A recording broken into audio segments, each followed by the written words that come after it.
Oui, troisième et dernière partie de cette émission avec nous, Raphaël Labohème, promoteur du journal Signature, et également M. Jean-Lambert Nang, qui est président de la commission de communication du comité d'organisation de la CAN, et puis bien entendu Dorette Languet, ancienne capitaine des Lions indomptables. Depuis Africa 24 a la chance d'avoir que de jolies et belles dames dans sa rédaction. Il nous a rejoint justement Gaël Onana. Gaël, bonsoir. Bonsoir José. Et juste après ce jingle, on vous retrouve tout de suite Gaël.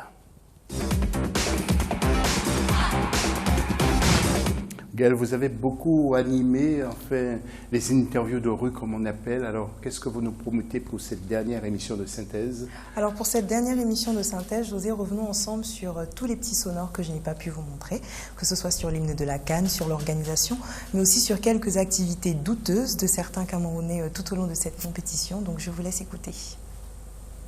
Pour une fête ou bien pour une cérémonie comme celle-ci, c'est-à-dire la CAN féminine, pour moi, la chanson n'est pas adaptée dans la mesure où elle devrait plutôt être une chanson de célébration, une chanson dansante. L'hymne de la CAN, d'abord, c'est une très belle chanson.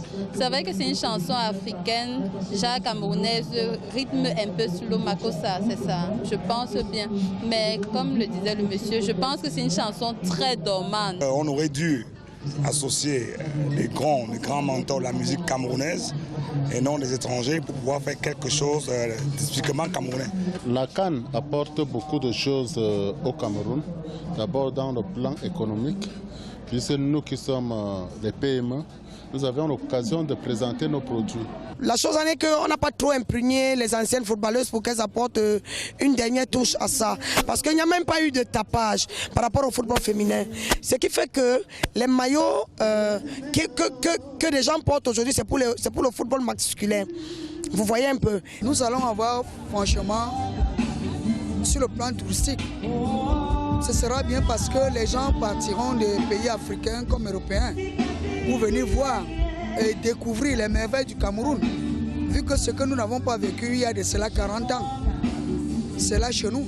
Et ça a vraiment réussi par le match d'ouverture avec la présence du chef de l'État et son épouse. Comme il y a l'embouteillage comme ça, là, il vient, il arrache le billet et part avec ça. Parfois quand il vole, il vend peut-être ça à 500. Parfois il vend même parfois à 300, parfois il prend même ça à 1000 francs.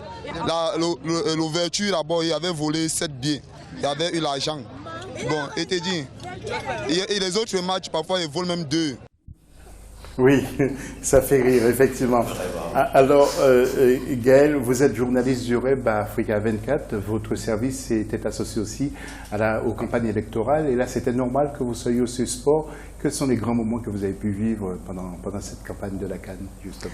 Alors les grands moments, José, je vais dire, j'ai eu beaucoup de choses à faire, à la fois que ce soit sur le terrain, mais aussi purement sur Internet. Et ce que je veux saluer, c'est surtout la mobilisation des Camerounais. Parce que même sur Internet, on a vu une très forte mobilisation des Camerounais, quel que soit leur lieu de résidence. Les internautes camerounais étaient ceux qui étaient le plus engagés dans cette compétition. Même le Nigeria, qui est bien connu dans le football féminin, a déjà remporté plusieurs compétitions, n'a pas connu une aussi importante mobilisation que celle qu'on a vue au niveau des Camerounais. Donc ça, c'est ce qui m'a le plus marqué et c'est ce qui s'est également ressenti dans les rues et je pense que c'est ce qui a été le plus beau dans cette compétition, c'est de voir les gens qui étaient vraiment engagés et qui étaient passionnés et qui ont donné de tout cœur pour suivre cette compétition. Et Raphaël Labohème, c'est une bonne chose aussi pour notre rédaction, aussi de faire intervenir les internautes. Comme disait Gaël, comment avez-vous trouvé cette opération? Oui, comment jugez-vous cette opération?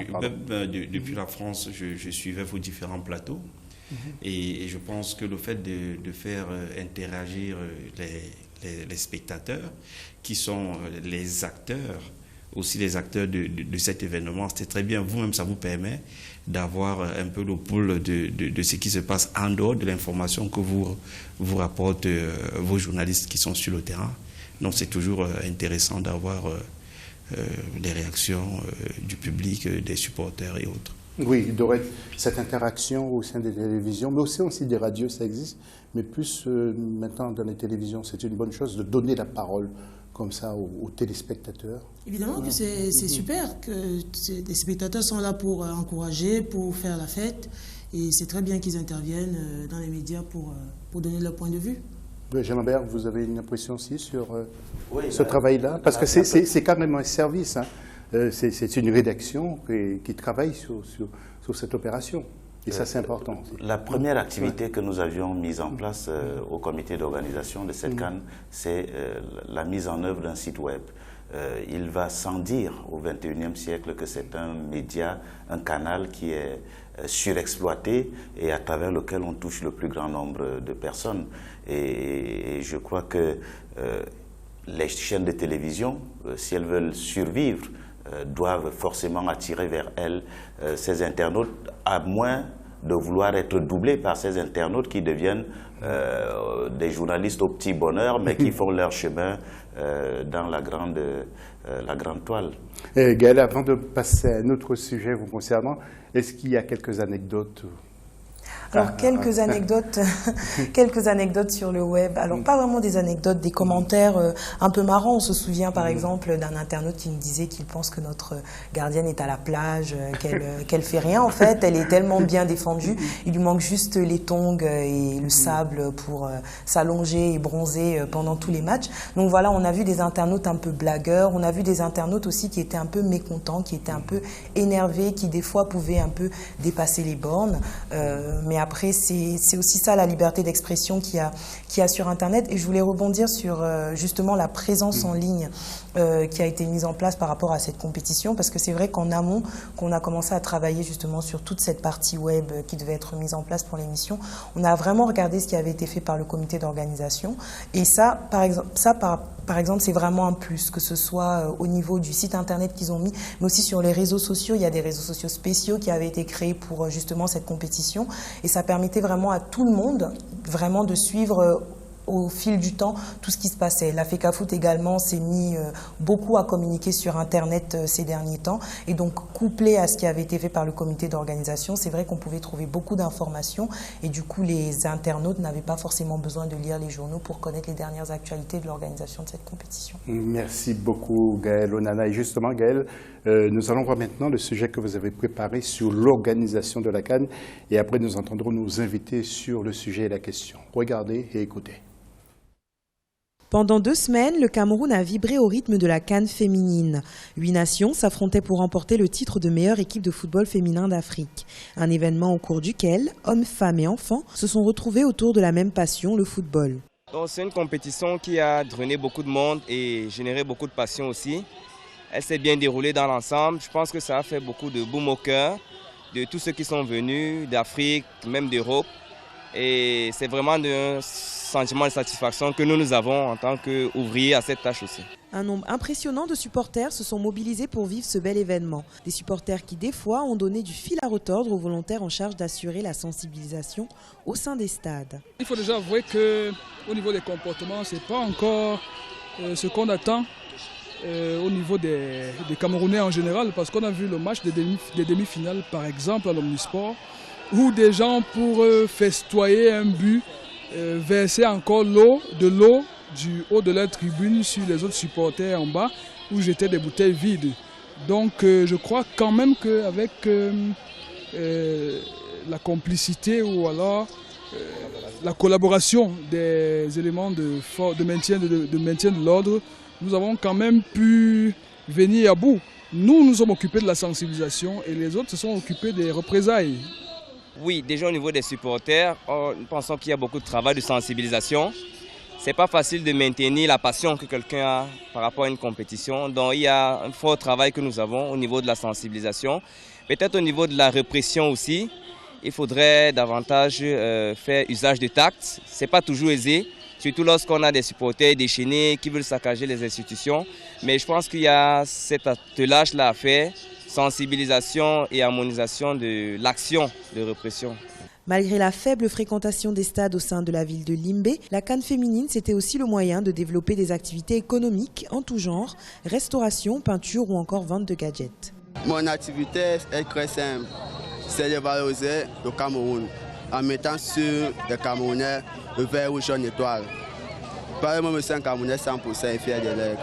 Comme la CAN a commencé, c'est que le marché va bouger par rapport à la place que je vends d'habitude. Les jours de mai, il peut même vendre 100 maillots ou 150 maillots parfois.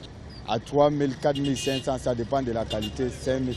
Avec 100 maillots, il peut gagner par exemple même 40 000 ou 30 000 francs. Une compétition qui, au-delà de l'aspect festif, contribuera sans aucun doute à faire bouger les lignes en matière de football féminin au Cameroun.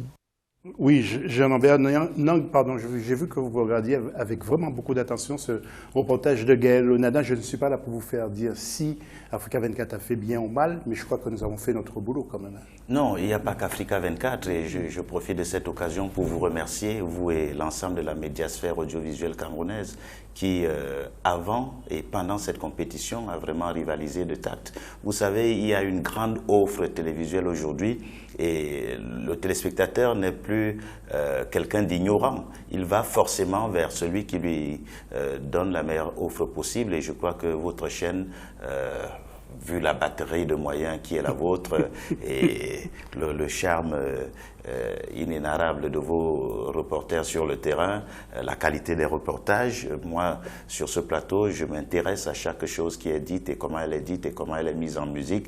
Et je crois réellement, sans vous retourner la chandelle, parce que vous m'avez invité sur ce plateau, que je puis dire avec certitude que vous avez fait du bon boulot.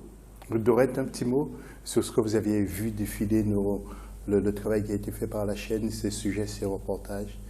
La chaîne, comme toutes les chaînes et les journaux qui se sont impliqués avant la CAN et après, pendant et même après, je pense, ce travail qui a été important et qui est valorisant pour le comité d'organisation, pour le football féminin et notre pays également. Raphaël, sans le sport, vous savez que les journaux ne peuvent pas toujours bien vivre. Est-ce que vous allez continuer à consacrer des pages dans votre journal de signature, même si vous êtes plus politique? Vous êtes à combien de pourcentage sur la politique? Non, je pense qu'on aborde, il y a pas... il y a un équilibre. Il y a un très grand équilibre. Ouais. Monsieur Nanké sur le plateau peut témoigner. Je pense simplement qu'au Cameroun, je dis ça parce que même si je suis d'origine camerounaise, je vis à l'étranger, les gens sont très bien formés. Il faut simplement qu'il y ait une certaine harmonisation et que chacun essaye d'être à sa place. Parce que parfois, il y a un conflit au Cameroun qui s'est installé entre les politiques et les médias. Et il y a une certaine méfiance. Et cette méfiance n'a pas raison d'être parce que les uns ont besoin des autres. Vous voyez qu'aujourd'hui, il y a une telle communication. C'est vrai qu'Africa 24 arrive pendant la compétition, au début de la compétition, mais avant le début de la compétition, il y a eu des batailles qui se sont passées entre les médias et les politiques pour que cette compétition se déroule bien et dans les bonnes conditions. Donc, les médias ont leur place et jouent leur rôle. Il faut simplement que les uns acceptent les autres et que chacun fasse son travail sans passion. Et je pense que tout ira très bien dans le meilleur des mondes. Un instant rock de nouveau, après cette virgule.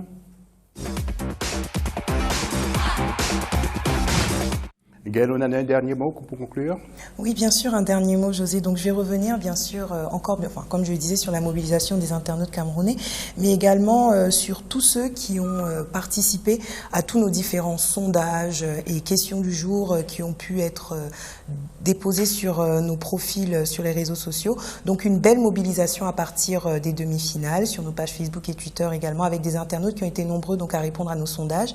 Des sondages qui ont souvent reflété la réalité de la compétition, notamment en demi-finale, où les internautes avaient déjà prédit que le Cameroun et le Nigeria se retrouveraient en finale, mais ils ont quand même eu un petit loupé. C'était lors de notre sondage de la finale, où les internautes avaient donné 65% de victoire. Ils étaient 65% à penser que le Cameroun allait remporter cette compétition, et finalement, ça n'a pas été le cas. Je vais quand même soulever un commentaire d'un de nos internautes qui a bien voulu nous faire le bilan de cette compétition à sa manière. Il nous a dit: cette CAN m'a donné envie de rêver par son organisation, la mobilisation et la cohésion des différents acteurs qui ont contribué à sa réussite. C'est toute l'Afrique qui doit en être fière, car c'était tout en son honneur. Cette compétition aura été la preuve de la compétence et de la vitalité dont regorge ce grand continent qui, à coup sûr, a de l'avenir dans le sport, mais aussi dans tous les autres secteurs. Merci beaucoup, Gaël, pour ce superbe travail. Et puis reposez-vous bien.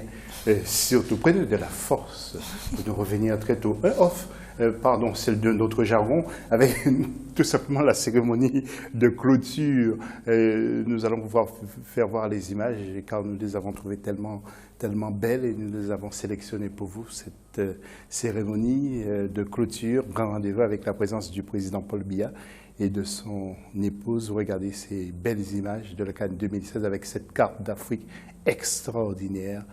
Donc, et puis bien sûr, vous savez que nous sommes un pays de danseurs, de musique, nous aimons ça. Donc ça va de soi. Voilà, et puis je voudrais aussi vous parler du prochain rendez-vous, c'est du 14 janvier au 5 février 2017 au Gabon. Vous allez voir les stades qui vous attendent à Libreville, Franceville, Port-Gentil et Oyem. Et donc, il y aura le Gabon, la Guinée-Bissau, Burkina Faso, Cameroun pour le groupe A, Algérie, Zimbabwe, Tunisie, Sénégal pour le B, Côte d'Ivoire, Togo, RDC, Maroc pour le C, Ghana, Ouganda, Mali, Égypte pour le D. Mesdames, Messieurs, je vous demanderai très bref pour la conclusion. Raphaël, c'est à vous, en 30 secondes. Ça va être compliqué parce que j'avais beaucoup de choses que je voulais dire. Je voulais déjà dire que nous sommes très heureux pour le Cameroun. Parce que vous savez, depuis quelques années, le Cameroun subit les agressions de Boko Haram. Et cela a valu au Cameroun d'être blacklisté sur le plan international, dans la mesure où les touristes ne viennent plus. Même nous qui sommes dans le monde des affaires, on a du mal à faire venir nos ingénieurs expatriés pour venir travailler au Cameroun. Et cette compétition était la preuve au monde entier que le Cameroun est un pays sûr. Donc il y a lieu de féliciter les autorités camerounaises qui ont mis tous les moyens en jeu sur le plan sécuritaire pour qu'il n'y ait aucun incident. On n'a déploré aucun incident. Donc ça, c'était la première chose que je voulais apporter. Et je voulais dire une deuxième chose, dire que les Camerounais ne doivent pas être tristes de n'avoir pas gagné ce trophée parce que nous avons vu une très belle équipe du Cameroun qui a produit un très beau football. Vous savez, la finalité n'est pas toujours de gagner, mais c'est aussi le plaisir qu'on peut tirer de voir son équipe jouer. Et pour ça, pour moi, cette compétition est une grande réussite. Et je dis donc bravo à tous les journalistes qui ont travaillé pour couvrir cet événement, parce que c'est d'abord ça. Bravo à tous les organisateurs et puis bravo au peuple camerounais qui a fait de cette compétition une très belle réussite. Merci Raphaël, nous sommes obligés de vous interrompre. Allez-y Jean Lambert pour le mot de la conclusion. Et une seule chose, c'est que la flamme qui est ainsi née de ce football féminin prenne véritablement et entièrement, parce que on évoquait la FECAFOOT tout à l'heure, qui n'a que du mépris, et c'est peu dire pour le football féminin. Espérons que l'engouement populaire qu'a suscité la sélection nationale du Cameroun amène les uns et les autres à réviser leur position et à donner plus d'importance à cette étoile. Dorette, un mot pour terminer. Pour terminer, je voudrais plutôt m'attarder sur le côté purement terrain, c'est-à-dire que la CAN a des retombées, évidemment que cet engouement populaire, mais également j'espère que les plus jeunes seront pris en charge, qu'il y aura plus de regroupement pour l'équipe nationale Fagnon et maintenant préparer l'avenir pour la Coupe du Monde qui nous tend les bras. Merci beaucoup. Merci à Gaël Onada, merci à Viviane Baoken, Chérif Bardunka. Et ceux qui nous ont aidés à réaliser cette émission, ils sont nombreux. Il y a Luc, Thierry, Caroline, Alain, Cédric, Olivaris, Jean-Eudes, Mohamedou, Johnson qui va prendre 2 bonnes semaines de congé, même peut-être 3. Et les 2 Stéphane, sans oublier Gustave. Une grosse équipe qui a travaillé pour vous. Rendez-vous pour le Gabon en 2017. Salut, bonne soirée, à bientôt.